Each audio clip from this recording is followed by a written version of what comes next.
الحمد لله الذي نزل الفرقان على عبده ليكون للعالمين نذيرا وداعيا إلى الله بإذنه وسراجا منيرا والصلاة والسلام على شمس الهداية واليقين وسلم تسليما كثيرا كثيرا أما بعد فأعوذ بالله من الشيطان الرجيم بسم الله الرحمن الرحيم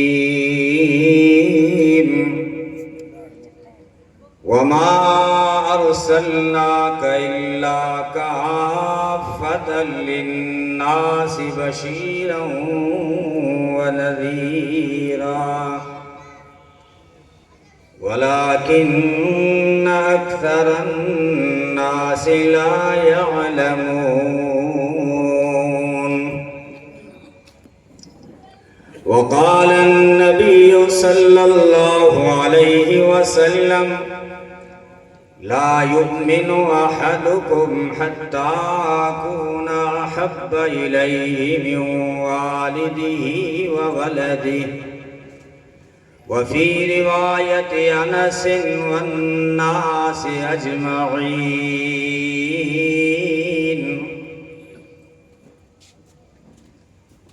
ہزار صبح بہار از نگاہ می چکداش جنوز سایہ زلف سیاہ می چکداش جنوز سایہ زلف سیاہ می چکداش چمن چمن گل و نسرین عکس رخ ریزد سبد سبد گل خندان ذرا ہمی چکداش نعت لکھنے کا یہ سامان بنا لوں تو لکھوں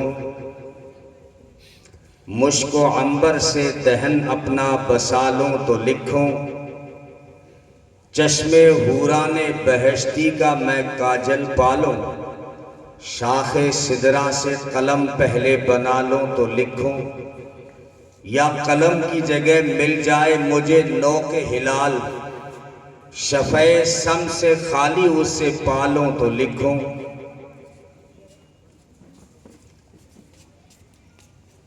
صبغت اللہ سے رنگین تو کر لوں کاغذ حاشیہ کہکشاں سے میں منگا لوں تو لکھوں پہلے جبریل سے آداب کتابت سیکھوں عظمتیں اسم مبارک کی لکھا لوں تو لکھوں عمر بھر پہلے پڑھوں دل سے درود و سلام عمر بھر پہلے پڑھوں دل سے درود و سلام پھر سراپا کو آنکھوں میں بسا لوں تو لکھوں خشو ما سوا کا خشو خاشاک بھرا ہے دل میں آتش عشق سے میں اس کو جلا لوں تو لکھوں نعت لکھنے کی حسرت تو ہے قدرت لیکن یہ لوازم نہیں ملتے انہیں پالوں تو لکھوں آپ کی توجہ ادھر ہی رہے ایک تیرا جمال ہے زینت محفل حیات دونوں جہاں کی رونقیں ہیں تیرے حسن کی زکات تیری جبین سے آشکار پرتو ذات کا فروغ اور تیرے کوچے کا غبار سرمے چشم کائنات چہرہ کشا کرم تیرا کافتہ بقیرواں لطف تیرا کرشمہ سنج کعبہ سے تاب سومنات تیرے سلام کے لیے گلشن قدوس کے طیور گھوم رہے ہیں ڈال ڈال جھوم رہے ہیں پات پات دیکھتے ہی تیرا جلال کفر کی صف الٹ گئی جھک گئی گردن حبل ٹوٹ گیا تلسم لات آنکھ کے ایک اشارے سے تو نے معنی بدل دیے، ذہن کے سب تصورات، قلب کے سب تأثرات، چوں و چگونا و چرا تابک و جاؤ و تابکے، حل کیے ایک بات میں تو نے یہ سرمدی نکات، غیر کو خیش کر دیا، نیش میں نوش بھر دیا، پل میں درست کر دیے بگڑے ہوئے تعلقات۔ کیا ہی وہ انقلاب تھا ڈھل گئے جس میں ایک ساتھ لندن و پیرس و دمشق، پیکن و دہلی و ہرات، اثر نو کیا گیا دودہ آدم ارجمند، مٹ گئی قید خون و رنگ، اٹھ گئی قید خون و رنگ، مٹ گیا فرق نسل و ذات، شان خدائے پاک تھی یسربیوں کی سادگی، جس پہ نثار ہو گئے سب عجمی تکلفات، تیری ثنا میں ترزباں ہو گیا جو میری طرح، اس کے قلم میں آ گئی شان روانی فرات، پست و بلند کے لیے عام ہیں تیری رحمتیں، عرش سے اور فرش سے تجھ پہ سلام اور صلات۔ اللہم صلی علی محمد النبی الامی وعلی آلہ وصحبہ اجمعین۔ قابل صد احترام علماء کرام، محترم دوستوں، بزرگوں، بداسر کے غیور نوجوانوں، عزت ماں اسلامی ماں بہنوں اور عزیز بیٹیوں، اللہ رب العزت کے بے شمار انعامات اور احسانات ہیں کہ جس نے آج ہمیں اپنے محبوب کی سیرت کی نسبت سے جمع ہونے کی توفیق عطا فرمائی۔ اللہ رب العزت ہم سب کا مل بیٹھنا قبول فرمائے۔ آپ سب قابل مبارکباد ہیں کہ آپ نے اللہ کے محبوب کی سیرت کے لیے بہترین مجلس کا انعقاد کیا ہے، محنتیں کی ہیں۔ اللہ دونوں جہاں میں بہترین آپ کو بدلہ عطا فرمائے۔ ہم سب کے لیے یہ خوش بختی ہے، سعادت کی بات ہے کہ ہماری زندگی کے چاہے چند لمحات ہی صحیح، لیکن اللہ کے رسول صلی اللہ علیہ وسلم کی یاد میں گزر رہے ہیں۔ کسی نے کہا کہ ذکر حبیب کم نہیں وصل حبیب سے۔ جس طرح اللہ کا ذکر کرنا عبادت ہے، ایسے ہی اس کے محبوب کا تذکرہ کرنا بھی عبادت ہے۔ جس طرح اللہ کا ذکر کرنا ہمارے ایمان کا حصہ ہے، ایسے ہی اللہ کے محبوب کا ذکر اور تذکرہ کرنا بھی ہمارے ایمان کا حصہ ہے۔ کسی نے کہا خدا کا ذکر کرے اور ذکر مصطفیٰ نہ کرے، ہمارے منہ میں ہو ایسی زبان خدا نہ کرے۔ مدینے جا کے نکلنا نہ شہر سے باہر، خدا نہ خواستہ یہ زندگی وفا نہ کرے۔ اسیر جس کو بنا کر رکھے مدینے میں، تمام عمر رہائی کی وہ دعا نہ کرے۔ اور کہا خدا نے کہ بخشش کی بات محشر میں، کہا خدا نے کہ بخشش کی بات محشر میں میرا حبیب کرے کوئی دوسرا نہ کرے، میرا حبیب کرے کوئی دوسرا نہ کرے۔ تو اللہ کے رسول صلی اللہ علیہ وسلم کا ہم ذکر کر رہے ہیں اور ربیع الاول کے مہینے میں بیٹھے ہیں۔ یہی تو وہ جو ہے بہار آفرین مہینہ، پر نور مہینہ ہے۔ ویسے تو اس کا نام پہلے سے ربیع الاول اس لیے تھا کہ جب عربوں نے، ہمارے آقا صلی اللہ علیہ وسلم کے آباء و اجداد نے جب ان مہینوں کے نام رکھے تو پھر جو ہے یہ بہار کے موسم میں آیا تھا، اس لیے اس کو ربیع الاول کہا گیا۔ لیکن پھر اس ربیع الاول کی بھی قسمت جاگ گئی کہ اسی ربیع الاول میں محمد عربی صلی اللہ علیہ وسلم ساری کائنات کے لیے ایسی بہار بن کر تشریف لائے کہ یہ حقیقی معنی میں ربیع الاول بن گیا، یہ کائنات کی پہلی بہار بن گیا۔ بہاریں تو دنیا میں اور بھی آئی، بہت ساری آئی، لیکن یہ ایک بہار ایسی آئی جو ساری بہاروں پہ چھا گئی، اور وہ جو بہاریں تھی وہ بھی تو اسی ایک بہار کی مرہون منت تھی کہ اگر اس بہار کو آنا نہ ہوتا، اگر میرے آقا کو لانا نہ ہوتا تو نہ پھول کھلتے، نہ سبزے لہکتے، نہ انادل چہکتے، نہ گل مہکتے، نہ کلیاں مسکراتی، نہ جن و انسان ہوتے، اور نہ حور و غلمان ہوتے، نہ جو ہے دریا اور سمندر رواں اور دواں ہوتے اور نہ لوح و قلم ہوتے، نہ تم ہوتے، نہ ہم ہوتے، یہ پھول نہ ہوتا تو کلیوں کا تبسم بھی نہ ہوتا، یہ گل نہ ہوتا تو بلبل کا ترنم بھی نہ ہوتا، نقش ہستی پہ یہ غنچے سب پریشاں ہوتے، رخت بردوش میں سب دشت و گریباں ہوتے، خیمہ افلاک میں پھر سے تشدد ہوتا، بزم توحید کے نعروں میں تردد ہوتا، نہ دشت و جبل توحید کے حدیقہ ہوتے، نہ مزین تیرے ذکر سے بیاں ہوتے۔ سبحان اللہ، سبحان اللہ، بہت خوب۔ اقبال سہیل کیا کہتا ہے کہ کتاب فطرت کے سر ورق پر جو نام احمد رقم نہ ہوتا تو یہ نقش ہستی ابھر نہ سکتا، وجود لوح و قلم نہ ہوتا، تیرے غلاموں میں نمایاں جو تیرا عکس کرم نہ ہوتا تو بارگاہ ازل سے تیرا خطاب بھی خیر الامم نہ ہوتا، نہ روح حق سے نقاب اٹھتا، نہ ظلمتوں کا حجاب اٹھتا، فروغ بخش نگاہ عرفاں اگر وہ چراغ حرم نہ ہوتا، یہ زمین نہ ہوتی، فلک نہ ہوتا، عرب نہ ہوتا، عجم نہ ہوتا، یہ محفل کون و مکان نہ ہوتی اگر وہ شاہی امم نہ ہوتا۔ کیا بات ہے، سبحان اللہ، صلی اللہ علیہ وسلم۔ دنیا میں جتنی بھی بہاریں آئی ہیں وہ اسی ایک بہار کی مرہون منت ہے، اسی مہینے میں آئے۔ کب آئے؟ کون سی تاریخ تھی؟ اختلاف تو ہے، لیکن جو مضبوط تاریخ ہو وہی بتا دیجئے مجھے۔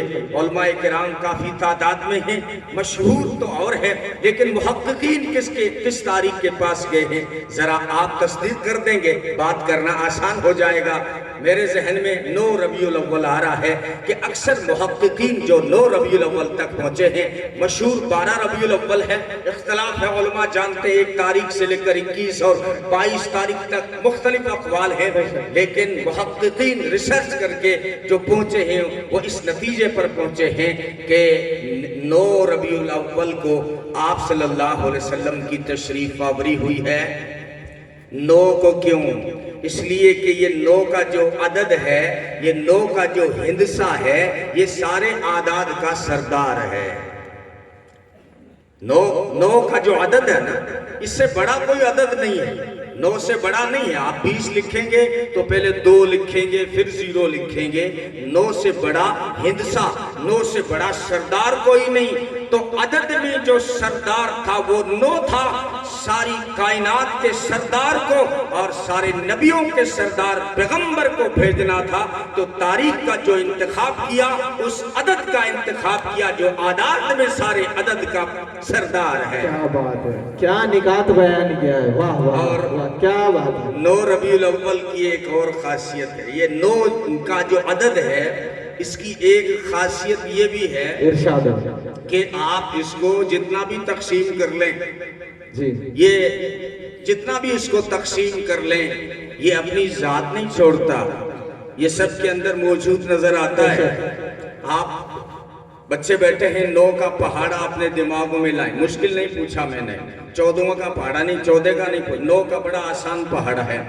اب اس کو اپنے ذہنوں میں تھوڑی دیر کے لیے لے آئیں۔ 9 کا پہاڑا اکثر بچوں کو سب کو یاد ہے لگ بھگ، تو 9 کو ضرب دیں 2 بار کتنا ہوتا ہے؟ 18۔ 18 کیسے لکھا جاتا ہے؟ 1 اور 8 جوڑو، کتنے بنے؟ 9 نہیں چھوڑا اس نے۔ پھر چلو 27 میں 2 اور 7 کتنے ہوئے؟ 9۔ 36، 3 اور 6 کتنے ہوئے؟ 9۔ 45، 4 اور 5 کتنے ہوئے؟ 9۔ 54، 5 اور 4 کتنے ہوئے؟ 63۔ 6 اور 3 کتنے ہوئے؟ 72۔ 7 اور 2 کتنے ہوئے؟ 81۔ 8 اور 1 کتنے ہوئے؟ 90 ہو گئے نا، 90 ہو گئے۔ ارے 0 کی تو کوئی اوقات نہیں ہے، 9 کا 9 موجود ہے، ہر ایک میں موجود ہے، کیونکہ ذاتی نبوت والے کو بھیجنا تھا۔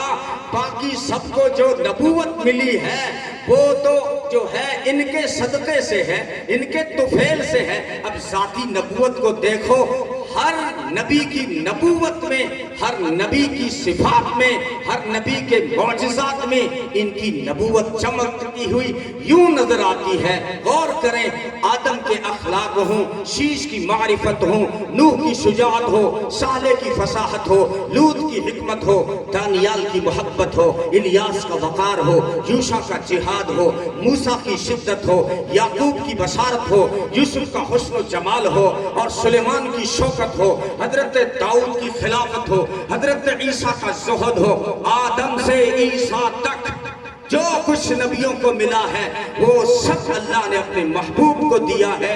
ان کی نبوت میں بھی یہ ذاتی نبوت چمکتی ہوئی نظر آتی ہے, سبحان اللہ سبحان اللہ, بہت چمکتی ہوئی نظر آتی ہے. اچھا ایک بات اور عقیدے کی بھی یاد آ گئی کہ جو یہ 9 ہے نا, اس کے بعد کوئی نیا عدد نہیں آتا.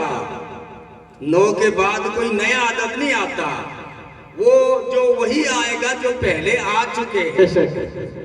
آپ لکھو 85 تو 9 سے پہلے والے 8 کو اٹھاؤ, پھر 9 سے پہلے جو 5 آیا اس کو اٹھاؤ. 9 نے بتا دیا میں آخری ہوں. اللہ نے اشارہ کر دیا آخری نبی بھیج رہا کیا ہوں. نکات ہے, کیا پوائنٹ ہے, اور ختم نبوت کا 9 کے بعد کوئی نیا عدد نہیں ہے. نہ قادیانی نہ شکیلی, کوئی نیا عدد نہیں ہے. ہمارے نبی کے بعد کوئی نیا نبی نہیں آ سکتا. ہاں وہ آ سکتا ہے جو پہلے آ چکا ہے. عیسیٰ علیہ السلام پہلے آ چکے ہیں. وہ قیامت کی نشانی بن کر وہ جو ہے دجال کو قتل کرنے کے لیے دوبارہ آئیں گے, لیکن کوئی نیا نبی نہیں پیدا ہوگا.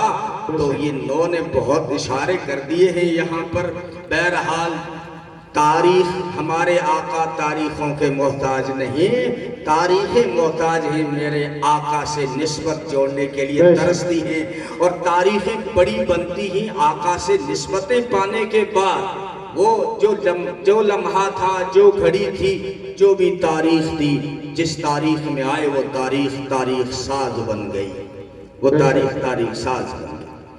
تو ربیع الاول میں آئے, وہ آئے جن کے آنے کی زمانے کو ضرورت تھی. وہ آئے جن کی آمد کے لیے بے چین فطرت تھی. وہ آئے نغمہ داؤد میں جن کا ترانہ تھا. وہ آئے گریہ یعقوب میں جن کا فسانہ تھا. وہ آئے جن کی خاطر مضطرب تھی وادی بطحا. وہ آئے جن کے قدموں کے لیے کعبہ ترستا تھا. اسی مہینے میں آئے حضور. آئے تو سر آفرینش پا گئی دنیا, اندھیروں سے نکل کر روشنی میں آ گئی دنیا. ستے چہروں کا زنگ اترا, بجھے چہروں پہ نور آیا. حضور آئے تو انسانوں کو جینے کا شعور آیا. بہت ہو.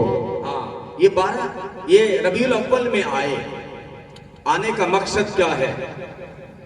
ولادت, جس کو میلاد بھی کہتے ہیں, اس کا کوئی منکر نہیں ہے.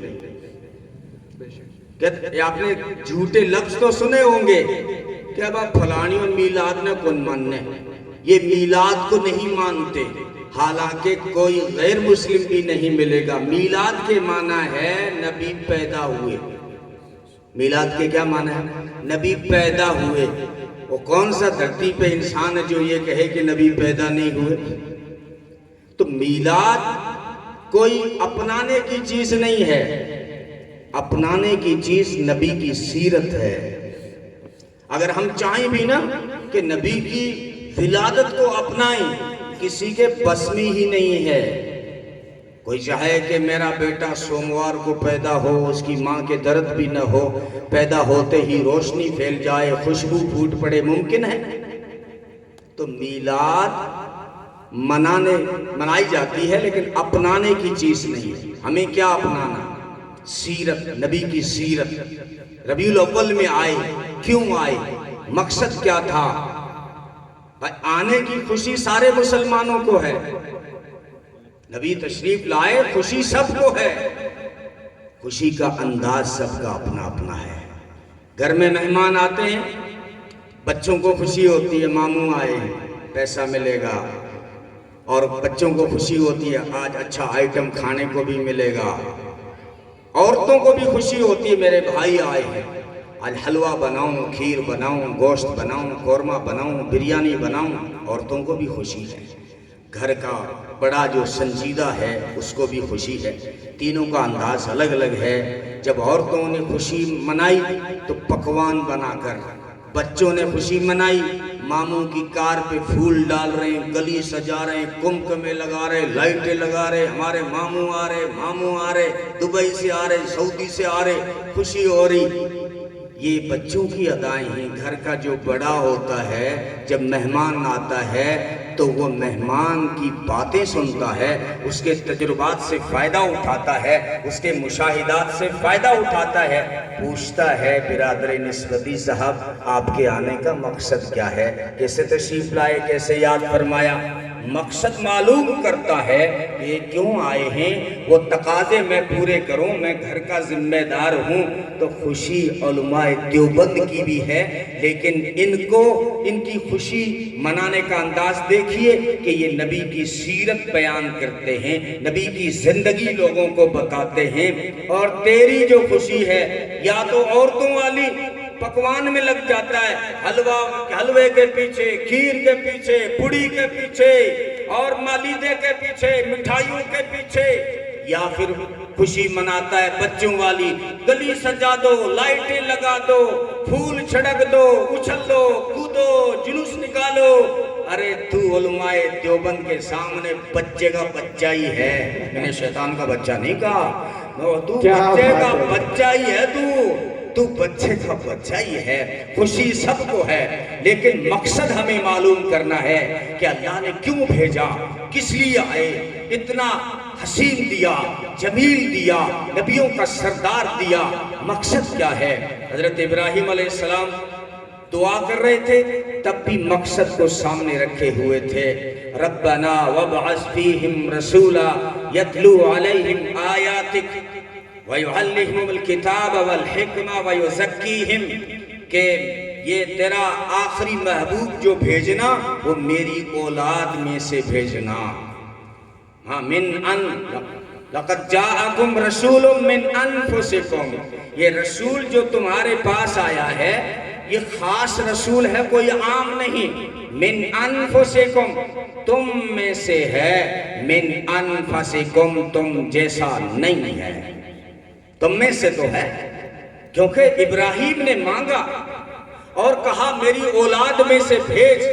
میں کوئی، اللہ فرماتے کوئی میں غیر منصف نہیں ہوں کہ مانگے ابراہیم اور دے دو جبریل کو، نہیں، انہوں نے مانگا، کعبہ انہوں نے بنایا، بیٹے کے گلے پہ چھری انہوں نے چلائی، آگ کے اندر وہ کودے، وطن انہوں نے چھوڑا، انہوں نے والدین کو چھوڑا، سوسائٹی کو چھوڑا، اور جو ہے بادشاہی کو لات ماری، وزارت کو لات ماری ہے، سب کا مقابلہ کیا ہے، سب جو ہے ناراض تھے۔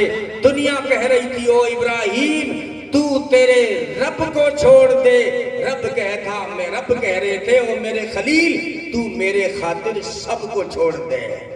ابراہیم علیہ السلام نے سب کو چھوڑا، تو ابراہیم کو دوں گا من انفسکم، یہ انسانوں کی جنس میں سے دے رہا ہوں، لیکن ایک بات یاد رکھنا، من انفسکم، تم جیسے نہیں ہیں۔ تم اگر کسی چیز میں تھوک دو، تمہارا تھوک چائے میں پڑے، گھر والی نہیں پیتی، تعریفوں کوئی پل باندھتی ہوگی، لیکن تیرا تھوک اگر چائے میں پڑ جائے، تیری بیوی نہیں پیے گی، لوگوں کو گھن آئے گی، لیکن وہ تم جیسے نہیں ہیں۔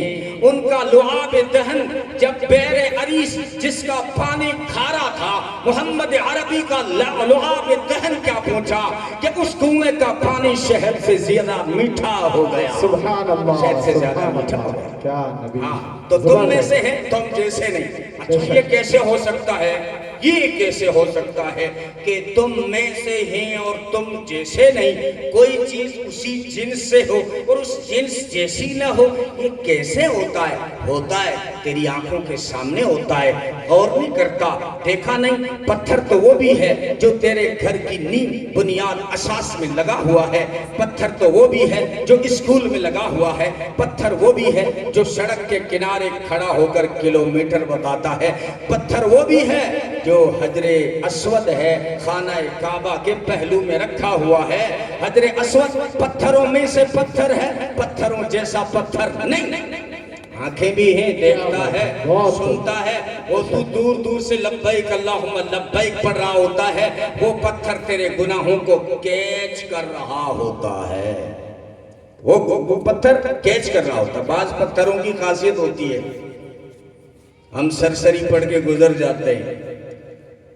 بہت سی مرتبہ آپ نے سنا کہ غزوہ خندق کے موقع پر صحابہ بھوک سے نڈال تھے، ایک صحابی آ کر عرض کرتا ہے اللہ کا رسول بھوک کی وجہ سے ہم نے بہت سارے صحابہ نے باندھے تھے، ہم نے اپنے پیٹ پر پتھر باندھا ہوا ہے،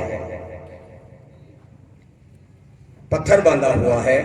اب یہ آپ نے کئی بار سنا اور آپ کھیت چلے گئے، 1 بج گئی، پیچھے سے ٹفن نے آیا، پیٹ پہ بڑا پتھر اٹھا کے مت باندھ لینا، حدیث کو پہلے سمجھنا۔ عام طور پر ذہنوں میں یہ مفہوم ہے کہ وہ کمر سیدھی نہیں ہو رہی تھی تو کوئی بڑا سا پتھر اٹھا کے یہاں باندھ دیا ہوگا تاکہ کمر سیدھی رہ سکے۔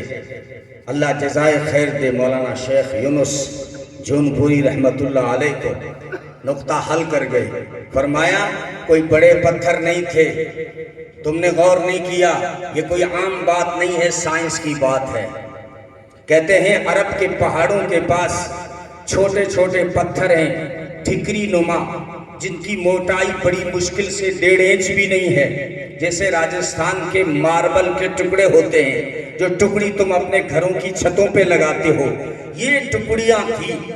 اور اللہ کے رسول صلی اللہ علیہ وسلم کو اور صحابہ کو یہ بات معلوم ہوئی کہ عرب کے پہاڑوں کے دامن میں یہ جو ٹھکری نما پتھر پڑے ہیں ان کی ایک تاثیر ہے کہ جب بھوک لگ جائے، جب بھوک لگتی ہے معدے میں گرمی پیدا ہوتی ہے، اور وہ پتھر ایسی خاصیت رکھتا ہے جب اس کو پیٹ پہ باندھا جائے تو معدے کی گرمی کو کھینچ لیتا ہے، معدے میں ٹھنڈک پیدا کرتا ہے، اس لیے وہ پتھر باندھا گیا تھا۔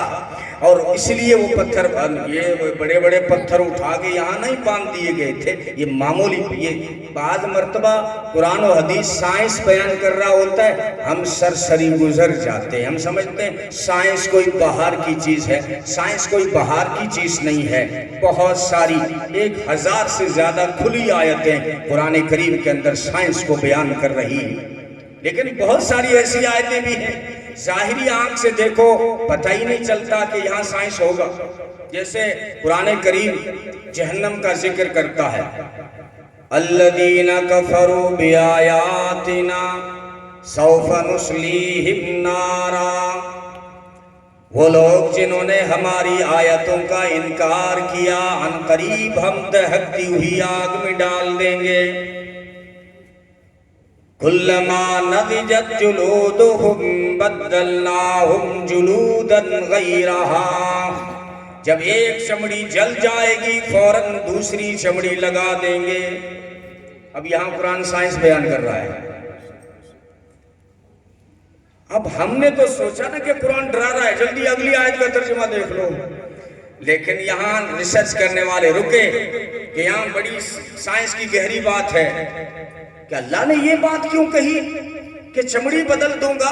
یا اللہ سانس میں نہ نکالتا تو سانس مت نکال، وہ جلتا رہے گا، سزا پاتا رہے گا، چمڑی بدلنے کی بات کیوں کی؟ سائنس آج پہنچ گیا کہ سب سے زیادہ تکلیف اور درد کے جو سیل ہوتے ہیں وہ چمڑی میں ہوتے ہیں۔ قرآن کریم نے جواب دے دیا تھا، ہم پوچھے نہیں۔ قرآن نے آگے کیا کہا؟ لِيَذُوقُ الْعَذَابَ، چمڑی اس لیے بدل رہا ہوں تاکہ عذاب زیادہ چکھیں۔ سائنس نے بتایا کہ درد کے سیل چاہے ہاتھ جل جائے انجیکشن لگائے، وہ درد جو ہوتا ہے چمڑی میں ہوتا ہے، ہاتھ جل جائے سب سے زیادہ درد جو ہوتا ہے وہ چمڑی کو ہوتا ہے۔ یہ سیل ہی درد کے تکلیف کے چمڑی میں رکھے گئے ہیں، یہ سائنس تھا۔ ہم نے سمجھا سائنس کوئی اور چیز ہے۔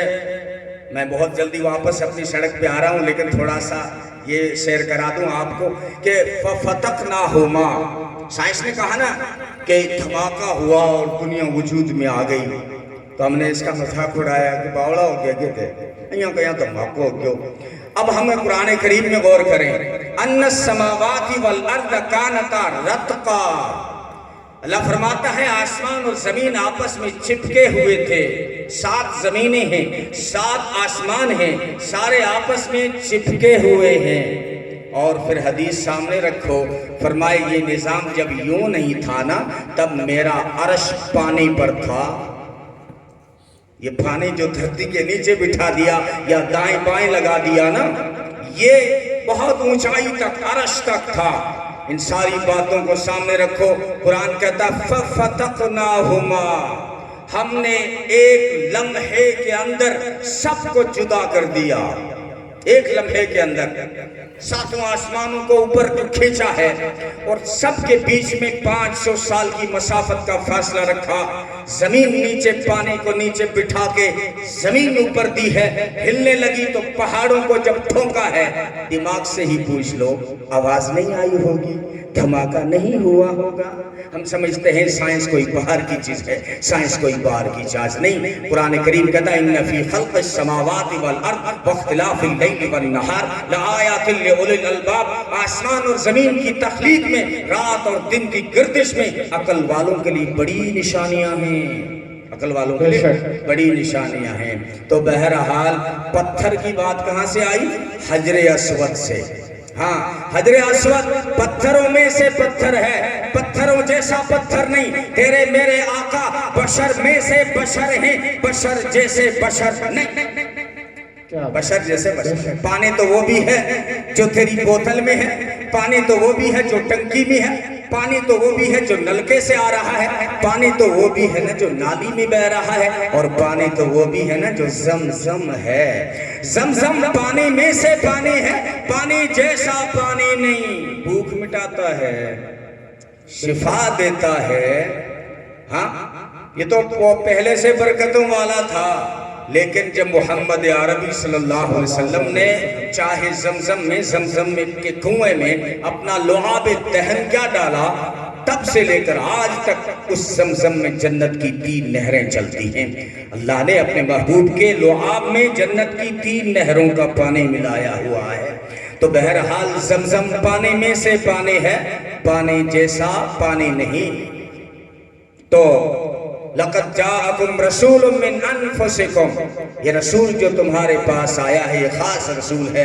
ابراہیم علیہ السلام نے مقصد مانگا اور اللہ نے جب بھیجا تو یوں کہا هو الذی بعث فی الامیین رسولا۔ ہاں، آپ ابھی سے سست پڑھنے لگے ہو، کیا آپ چاہتے ہیں میں شعر پڑھوں؟ تبھی سنو گے۔ دارین کا سردار ہے، سدرہ کا مکین ہے، دارین کا سردار ہے، سدرہ کا مکین ہے، محمود ہے، جواد ہے، صادق ہے، امی ہے، ایسا کوئی محبوب نہ ہوگا نہ کہیں ہے کہ بیٹھا ہے چٹائی پہ اور عرش نشیں ہے۔ ملتا نہیں کیا کیا دو جہاں کو تیرے در سے، ایک لفظ نہیں ہے کہ تیرے لب پہ نہیں ہے، ایسا کوئی محبوب نہ ہوگا نہ کہیں ہے کہ بیٹھا ہے چٹائی پہ اور عرش نشیں ہے۔ تو یہ مقصد لے کر آئے ہیں نا، تو یہ مقصد ہے۔ کیا مقصد؟ اللہ نے کیوں بھیجا؟ ایک مقصد یہ بھی ہے کہ ہم اللہ کے محبوب سے محبت کریں، اللہ کے محبوب سے ہم محبت کریں۔ اللہ کا محبوب ہے جس سے اللہ نے خود محبت کی، جس پہ اللہ خود درود پڑھ رہا ہو۔ ان اللہ و ملائکتہ یصلون علی النبی یا ایھا الذین آمنوا صلوا علیہ وسلموا تسلیما۔ فرمایا بے شک اللہ اور اس کے فرشتے تمام اللہ کے محبوب پر درود و سلام پڑھتے ہیں، اور ایمان والو تم بھی میرے محبوب پہ درود و سلام پڑھا کرو صلی اللہ علیہ وسلم۔ اللہ حکم دے نماز پڑھو، اگر کوئی کہہ دے اللہ تو ہی پڑھ لے، وہ کافر ہو جاتا ہے۔ موسیٰ علیہ السلام بنی اسرائیل کو حکم میں لانا، کہا تو اور تیرا اللہ جا کے لڑ لو، کافر ہو گئے۔ اللہ نے کہا کہ میرے محبوب پہ درود پڑھو، اب ہم نے کیا پڑھا؟ اللہم صلی علی محمد، یہ اللہ تو محمد پہ درود پڑھ بھیج۔ عجیب حکم ہے، یا اللہ حکم ہمیں دیا، لیکن طریقہ جو درود بھیجنے کا سکھایا اس میں تو یوں بتایا گیا اللہ تو بھیج، ہماری کیا اوقات ہے تیرے محبوب پہ ہم درود و سلام بھیجیں؟ یا اللہ تو، اللہم ترجمہ دیکھ لیں، اللہم صلی علی محمد وعلی آل محمد کما صلیت علی ابراہیم وعلی آل ابراہیم انکا حمید مجید۔ یا اللہ پھر ہم سے کیوں پڑھوایا؟ اس لیے کہ جو میرے محبوب پہ درود پڑھتا ہے نا، میں اتنا خوش ہوتا ہوں، پڑھنے والے پہ 10 رحمتیں بھیج دیتا ہوں۔ تمہیں کچھ دینا تھا، وہ رحمت للعالمین ہیں، ان کی رحمت کا حصہ تمہیں بھی چکھانا تھا، اس لیے تمہیں حکم دیا ہے۔ تو بہرحال اللہ نے اپنے محبوب کو بھیجا کہ ہم ان سے محبت کریں، ان سے محبت کریں۔ ایک صحابی نے پوچھا اللہ کے رسول قیامت کب آئے گی؟ فرمایا کیا تیاری کی ہے قیامت کے لیے؟ ورش کرنے لگا اللہ کے رسول زیادہ نوافل نہیں میرے پاس، زیادہ نفلی صدقات اور خیرات نہیں ہے، لیکن ایک بات ہے میں اللہ اور اس کے رسول سے محبت کرتا ہوں۔ فرمایا خوش نصیب ہے تو، آخرت میں جنت میں اس کے ساتھ ہوگا جس سے محبت کر رہا ہے۔ تو محبت پر انعام بھی رکھ دیا، لیکن محبت سچی وہ ہے جس میں اطاعت ہو۔ تو ہم صحیح میلاد منانا، صحیح نبی کی سیرت کا فائدہ اٹھانا یہ ہے کہ ہم ان سے دل سے سچی محبت کریں، ایسی محبت کہ ہمیں ان کی اطاعت پہ کھڑا کر دے، اور نبی کی اطاعت اللہ کے محبوب کی معیت عطا کرتی ہے، جنت عطا کرتی ہے۔ تو سنتوں پہ چلنے کا عزم کریں، نقش قدم نبی کے ہی جنت کے راستے اللہ سے ملاتے ہیں سنت کے راستے۔ تو مقصد ہے ہم محبت کریں، ان کی اطاعت کریں۔ وہ زندگی لے کر آئے ہیں، پوری زندگی کا کوئی ایسا شعبہ نہیں جہاں انہوں نے گائیڈ لائن جاری نہ کی ہو۔ معلوم کریں، سیرت کا مطالعہ کریں، اور پھر جو ہے ان کی زندگی کو اپنی زندگی میں زندہ کریں۔ یہی بہت بڑا مقصد ہے۔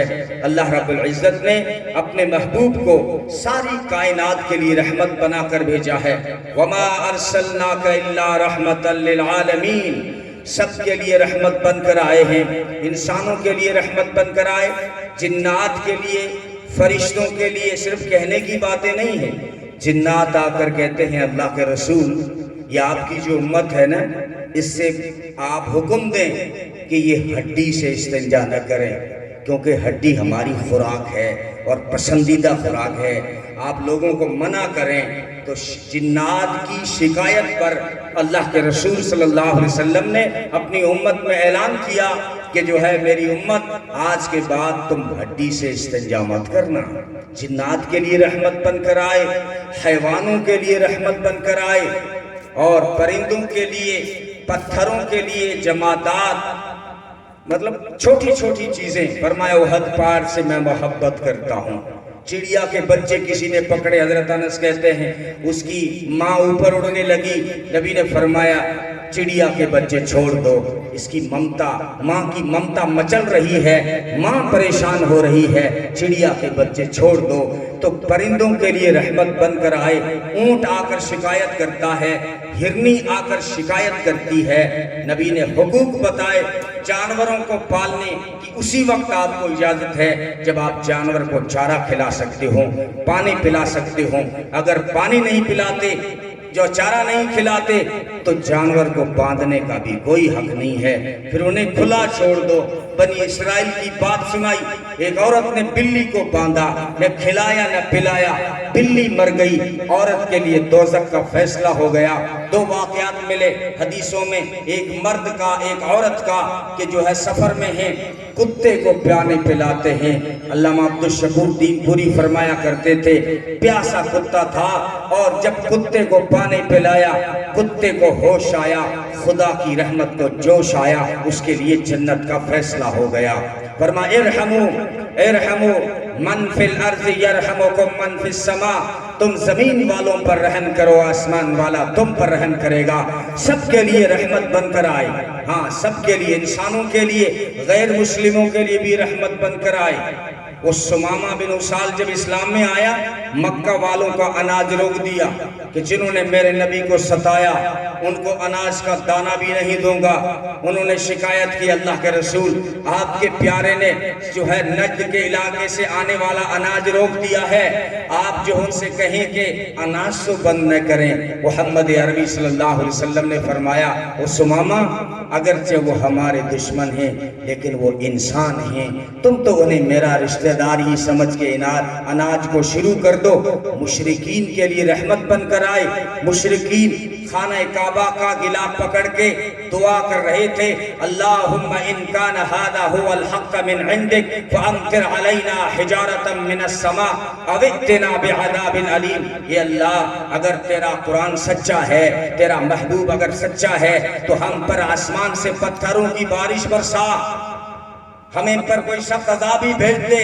یعنی ایک تنزیہ تھی, بددعا تھی, خود کے لیے ہلاکت مانگ رہے تھے.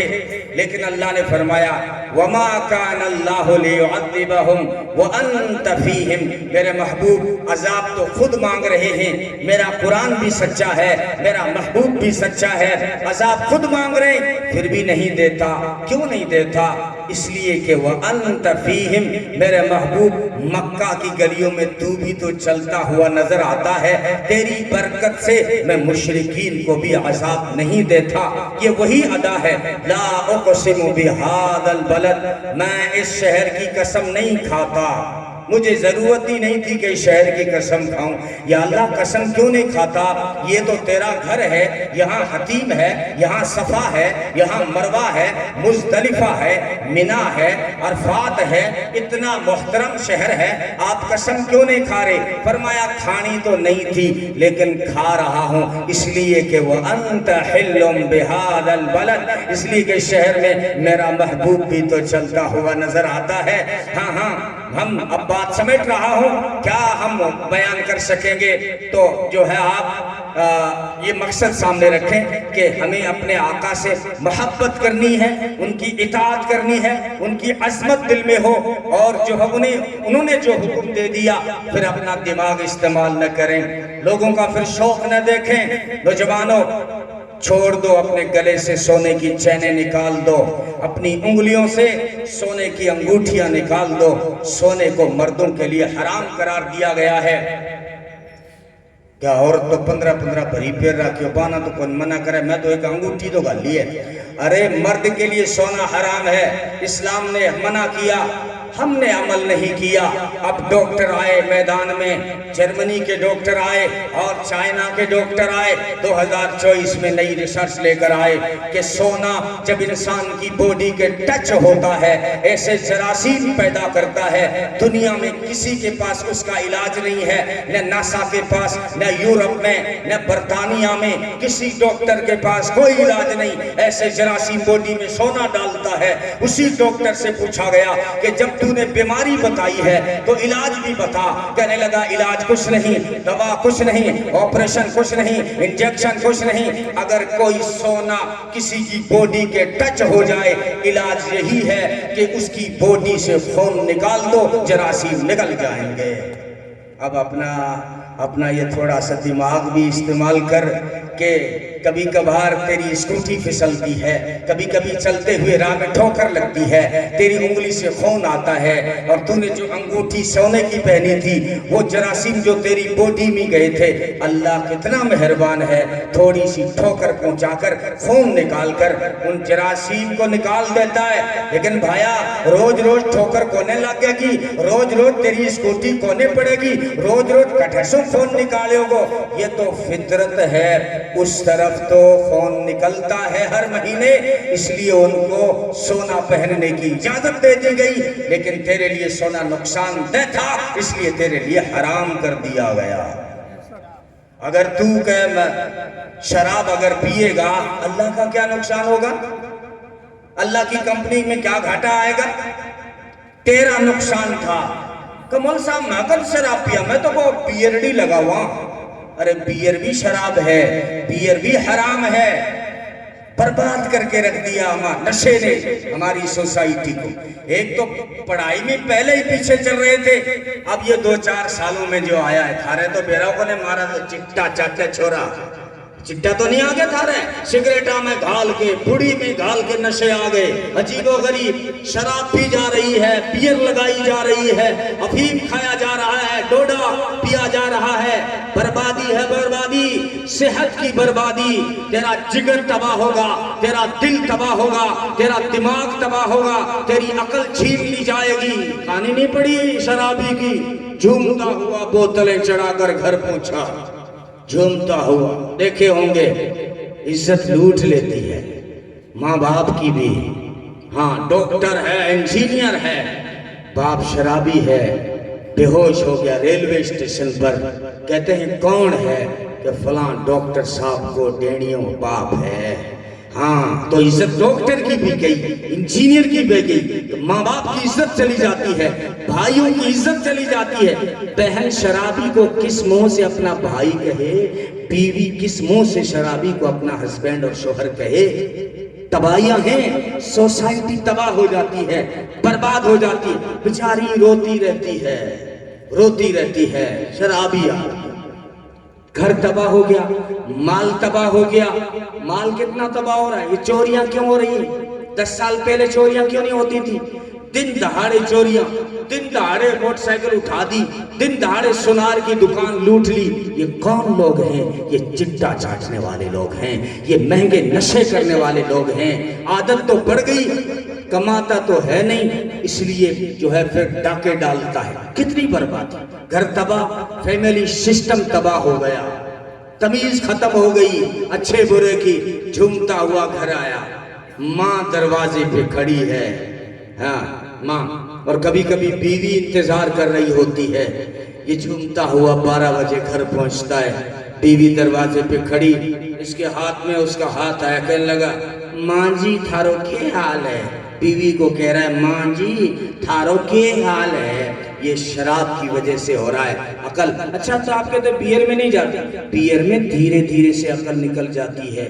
بیئر کرنے والا کبھی بھی اچھا ہسبینڈ نہیں ہو سکتا, بیئر پینے والا کبھی اچھا باپ نہیں بن سکتا, بیئر پینے والا کبھی اچھا لیڈر نہیں بن سکتا, بیئر پینے والا اچھا ڈاکٹر نہیں بن سکتا, بیئر پینے والا اچھا انجینئر نہیں بن سکتا. دھیرے دھیرے دھیرے اس کی عقل کو بیئر چھین رہی ہے, اس کے دل پہ, اس کے جگر پہ حملے کر رہی ہے. ان ساری چیزوں کو چھوڑ دو, جل سے اسی وقت کامیاب ہیں. کچھ عزم کر لے کے اٹھا کرو. کانوں کے مزے تو بہت لے لیے ہم نے, لیکن ایک عزم لے کر اٹھیں کہ انشاءاللہ جو ہمارے لیے ہمارے آقا بھلائی لے کر آئے اس کو اپنائیں گے. نمازوں کی پابندی کرو, قرآن کریم کی تلاوت کرو. سکون اللہ نے رکھا ہے, صبح قرآن فجر کی نماز پڑھ, قرآن کی تلاوت کر, پھر نکل جا دکان پہ, نکل جا کھیت پر, نکل جا ایجوکیشن حاصل کرنے. سکون ہی سکون ملے گا, دنیا میں بھی آخرت میں بھی. اللہ ہم سب کو عمل کی توفیق عطا فرمائے. تو بہرحال اللہ نے اپنے محبوب کو اس لیے بھیجا, ان کی اطاعت کریں, ان سے محبت کریں. ہم کیوں محبت کریں؟ اس لیے کہ محبت کرنے کے جتنے بھی اسباب ہوتے ہیں وہ سب اللہ نے اپنے محبوب میں رکھ دیے. انسان کبھی کسی کا فدائی بنتا ہے نا, ہنر کی وجہ سے بنتا ہے, اور ہنر ڈھونڈتا ہے اپنے محبوب میں.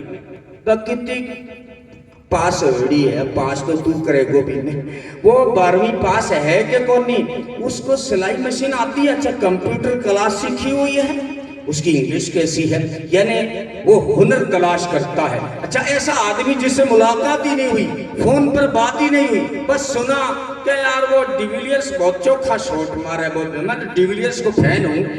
یعنی ہنر نے اس کو کھینچا ہے, کمال نے اس کو کھینچا ہے. ارے جو بازوق ہوتا ہے وہ کہتا ہے میں علامہ اقبال کا فین ہوں, میں شیخ سعدی شیرازی کا فین ہوں. جس نے کہا تھا وہ 40 سال کا ہو گیا نا, بچوں والی حرکتیں ابھی بھی نہیں گئی.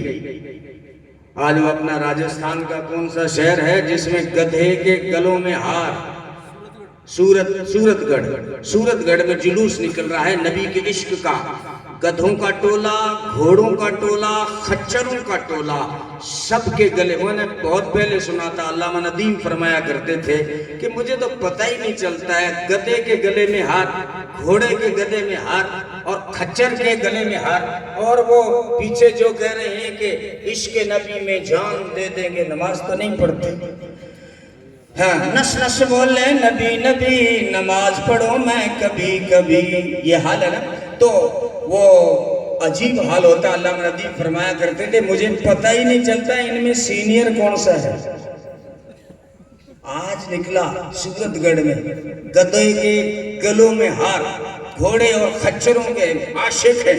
گدھا بھی, گدھا پن کیا کر رہے ہو یار, نبی کی سیرت اپناؤ, ان کی سنتوں کو اپناؤ. وہ زندگی لے کر آئے ہیں, وہ تمہیں عزت دینا چاہتے تھے, وہ عزت دینا چاہتے تھے. ان کی سیرت پڑھو آپ کو, ان کی جو ترتیب ہے وہ عزت دینے کی ہے. اسلام کا سب سے پہلا حکم کیا ہے؟ اقرأ باسم ربک. تمہیں عزت دینے کے لیے کہا ہے, تمہیں مضبوط کرنے کے لیے کہا. دعاؤں سے کام نہیں چلے گا. اگر چاہتے ہو کہ تمہارا اسٹیٹس, مقام جو ہے ویلیو مضبوط اور مستحکم ہو, فیوچر اچھا ہو, استقبال تو تمہارا مستقبل روشن ہو, اس کے لیے تعلیم حاصل کرنی ہوگی, اعلیٰ ایجوکیشن حاصل کرنا ہوگا. اسلام کا پہلا حکم اقرأ باسم ربک, پڑھ اپنے رب کے نام سے. کیا پڑھو؟ جو بھی پڑھ. الذی خلق کہا, جو بھی میں نے پیدا کیا ہے وہ سب پڑھ, لیکن میری یاد کے ساتھ, میرے نام کے استحضار کے ساتھ. کہیں بھی چلا جا, کسی بھی دنیا کے شعبے میں چلا جا, یہ نہ بھولنا کہ تیرا رب کون ہے, یہ نہ بھولنا تیرا مالک کون ہے, یہ نہ بھولنا تیرا پیدا کرنے والا کون ہے, یہ نہ بھولنا کہ آخرت کا انجام کیا ہے, یہ نہ بھولنا کہ آخرت میں کیا کیا چیزیں کام آتی ہیں. میرے نام کے استحضار کے ساتھ پڑھ. الذی خلق, جو کچھ میں نے پڑھا ہے, میں نے پیدا کیا وہ سب پڑھ. جغرافیہ پڑھ, ہسٹری پڑھ, سائنس پڑھ, سارے علوم پڑھ. یہ الذی خلق کا اشارہ ہے. اور آگے قلم کا ذکر کیا. اسلام جانتا ہے طاقتور بننا ہے, قلم پکڑو اپنے ہاتھوں میں. موبائل سے مضبوط نہیں ہوں گے تم قلم سے مضبوط ہوں گے. اور فرمایا ہم نے انسان کو وہ سکھایا جو نہیں جانتا تھا. انسان جاہل تھا, کیا جانتا تھا؟ سارے انسانوں کو اللہ نے سکھایا ہے. یورپ کا علم اللہ کا سکھایا ہوا ہے, بغداد کا علم اللہ کا سکھایا ہوا, اسپین کا علم اللہ کا سکھایا ہوا. یہ جتنی بھی ترقی ہو رہی ہے, جتنے بھی علوم نئے نئے آ رہے ہیں, ان سب علوم کو پیدا کرنے والا, انسانوں کو سکھانے والا ایک اللہ ہے. اس لیے قرآن کریم میں یہ سب سے پہلے آپ کو علم دے کر آپ کو مضبوط کرنا چاہتا ہے اسلام. اور دوسرا حکم, ابھی آپ صلی اللہ علیہ وسلم نے نبوت کا اعلان نہیں کیا ہے, اس سے پہلے کن مشاغل میں لگ گئے ہیں؟ 2-3 بڑے اہم مشغلے ہیں. ایک یہ ہے کہ 12 سال کی عمر ہے اور تجارت کے لیے ملک شام جا رہے ہیں. کئی بار گئے ہیں ملک شام, اور بحرین گئے. وہ تو راز اس وقت کھلا جب وہ ایک وفد آیا تھا, وفد عبد القیس یا وفد قیس, اس کا سردار قیس تھا. تو نبی نے فرمایا وہ تمہارے اس گاؤں کا کیا حال ہے؟ وہ ایک بڑھیا تھی, اس کا کیا حال ہے؟ وہ جو بڑھا وہ زندہ ہے. ایک درخت تھا تمہارے گاؤں میں, وہ کھڑا ہے کیا؟ وہ کہنے لگے اللہ کے رسول, آپ بحرین میں ہمارا جو گاؤں ہے اس گاؤں کو آپ کیسے جانتے ہیں؟ فرمایا تجارت کی غرض سے تمہارے ملک کو خوب دیکھا ہے میں. بحرین گئے ہیں, یمن کئی بار گئے ہیں, اپنے آپ کو تجارت میں اتنا قابل بنا دیا کہ دنیا کی ٹاپ کمپنی نے آفر کیا آپ پارٹنر بنتے ہیں. حضرت خدیجہ الکبریٰ رضی اللہ تعالی, ان سے بڑی دنیا میں اس وقت کوئی کمپنی نہیں تھی, آفر کیا ہے محمد صلی اللہ علیہ وسلم آؤ پارٹنر بنتے ہیں تجارت میں. یہ مسلمانوں کو پیغام دیا ہے. حالانکہ اس پیغمبر اگر وہ چاہتے جنت سے من اور سلوہ اتر سکتا تھا, جنت کے لیے ناشتہ اتر سکتا تھا, لیکن پیغام دیا ہے میرے امتیوں اگر مضبوط ہونا چاہتے ہو اپنی اکنومی کو مضبوط کرو, اپنی تجارت پر دھیان دو, چوراہوں پہ بیٹھ کر لڈو کنگ مت بنو, بلکہ اپنی تجارت کو مضبوط کر کے اپنے بازوؤں کو مضبوط کرو. اور تیسرا حکم دیا, صفوں میں کھڑا کیا ہے نماز کا. اب حکم آ رہا ہے, صفوں میں کھڑا کیا, ایکتا پیدا ہو جائے. ایک ہی صف میں کھڑے ہو گئے محمود و ایاس, نہ کوئی بندہ رہا نہ کوئی بندہ نواز. یہ 3 میں اگر آپ نے یہ 3 لائنیں بھی میری یاد رکھ لی تو ہمارا جلسہ کامیاب ہے. آپ اپنے وقت کی قدر کریں اور اعلیٰ تعلیم حاصل کریں اور اپنی اکنومی اور تجارت پہ دھیان دیں, اپنی صفوں میں ایکتا پیدا کریں. چھوٹے موٹے مسائل, چھوٹی موٹی باتوں پر نہ جھگڑیں, آپس میں نہ الجھیں, اور سیاست بھی کریں تو بڑے سطح کی کریں. سوچیں اپنی اس قوم کا, سوچیں اپنی اس نسل کا. آپس میں الجھ کر بہت قریب تھی ساحل کی روشنی, لیکن سفینے جھوم کے ٹکرا گئے سفینوں سے. کیا رزلٹ نکلا؟ اس کی ٹانگ کھینچتے رہے, اس کی ٹانگ کھینچتے رہے, دونوں مرے تو پاس پاس میں قبر بنی. بہرحال وقت زیادہ ہو گیا ہے, ایک میسج رہ گیا کہ ہم کیوں محبوب کریں, ہم کیوں محبت کریں. فرمایا جو محبت کے اسباب ہیں وہ سارے تو میں نے میرے محبوب کو دیے ہیں. انسان ہنر دیکھتا ہے تو سارے کمالات میرے محبوب کو عطا کیے. سارے جہاں کے کمالات ایک تجھ میں ہیں، تیرے کمال کسی میں نہیں مگر دو چار. اور دوسرا انسان حسن دیکھتا ہے، اور اللہ نے کیسا حسین بنایا، کیسا جمیل بنایا کہ سب سے زیادہ احسن وقت ہوتا تو میں اس حسن کو کھولتا، لیکن وہ آج حسن کی طرف نہ جانے کیوں نہیں آ پایا. لیکن اب ایک شعر میں آپ کو سمجھانے کی کوشش کرتا ہوں کہ کائنات حسن جب پھیلی تو لامحدود تھی، اور جب سمٹی تو تیرا نام بن کر رہ گئی. شاعر یوں کہتا ہے کہ جب حسن پھیلا تو ساری کائنات بن گئی، حسن جب سمٹا تو محمد کی ذات بن گئی. حسن جب پھیلا تو سارا جہان بن گیا، اور حسن جب سمٹا تو محمد کا نام بن گیا. یہ نام کتنا پیارا. مسعود انور نے کہا، انور مسعود نے، کہ ان کا نام لبوں پر آئے میٹھا میٹھا منہ ہو جائے. ان کے بول بہاروں جیسے اور اصحاب ستاروں جیسے، ان سا پیارا اور نہ کوئی، ان سے بچھڑ کے لکڑی روئی. وہ استوانہ حنانہ کھجور کا جو سوکھا تنا تھا مسجد نبوی میں، تھوڑی سی جدائی ہی رونے لگ. نبی نے دست شفقت رکھا، اس کو سینے سے لگایا، اس کو چپ کرایا، کہا کیوں روتا ہے، میں دعا کر دیتا ہوں اللہ تجھے جنت میں میرے سامنے کھڑا کرے گا، ہر وقت دیدار کرتے رہنا. راضی ہو گیا، قدموں میں دفن کر دیا گیا اس کھجور کے سوکھے تنے کو. یہ ہمارے لیے یہاں پر پیغام دیا ہے کہ ہمارے آقا وہ تھے جنہوں نے سوکھے تنوں کو سینے سے لگایا، دست شفقت رکھا. اگر سچے مسلمان ہو تو یتیموں کے سر پہ دست شفقت رکھا کرو، بیواؤں کو، مسکینوں کو سنبھالا کرو، اور کمزوروں کو